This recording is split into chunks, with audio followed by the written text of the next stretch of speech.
Jadi guys, korang mencari karaoke set yang murah, portable, korang boleh cuba daripada Sonic Gear ni. Ini adalah Sonic Gear IOX K800. Okay, ini model yang latest dia. Dan dia ada built-in sekali dua mikrofon lah. So, antara specsnya, dia ada Bluetooth 5.3. So, korang boleh connect pakai Bluetooth. Ataupun kalau tak nak pakai Bluetooth, korang pun boleh guna pakai USB. Cucuk USB-A tu. And then ada pakai SD card Auxiliary in ataupun coaxial playback. Dia pun ada RGB ada built-in RGB light. Total output power ialah 20 watt 6 jam playtime. Jadi jom kita tengok apa dalam kotak. So ini dia punya mikrofon. Okay, ni mikrofon dia. Oh, dia punya ni dia punya penyangkut ni. So ini dia punya mikrofon kecil, compact size, user manual. Korang akan dapat dia punya aux cable beserta dia punya USB A to USB-C cable untuk cas lah. Dan ini speaker lebih kecil daripada yang saya sangkakan. Rasa macam besar sangat tapi sebenarnya quite small lah.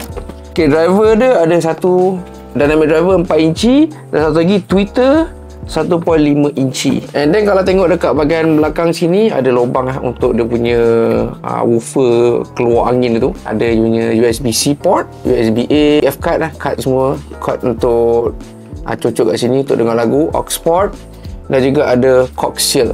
Dekat bahagian atas sini ialah dia punya controls. Okay, knob untuk pusing, dia punya volume control, ada power button dekat bahagian sini, RGB button, audio control, play pause, next song, previous song. Echo pun korang boleh control kat sini nak tambah echo. Power on. Bluetooth mode. Keluar dah dia punya RGB. RGB nak tukar, tekan IOX. Okay, dia akan keluar IOX K800. Connected. So macam ni bentuk dia, dah full pasang dengan dia punya mikrofon. Okay, jom kita try karaoke sikit.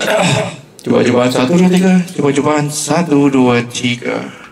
Sayang padamu, nyari-nyari sebagai ganti, hanya takdir menentukan ia.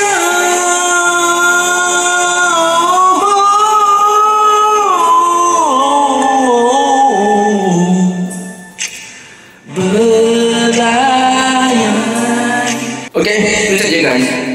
Terima kasih banyak. Terbaik berbuat karaoke shop. Jadi kalau korang nak dapatkan karaoke set ni, boleh dapatkan sekarang.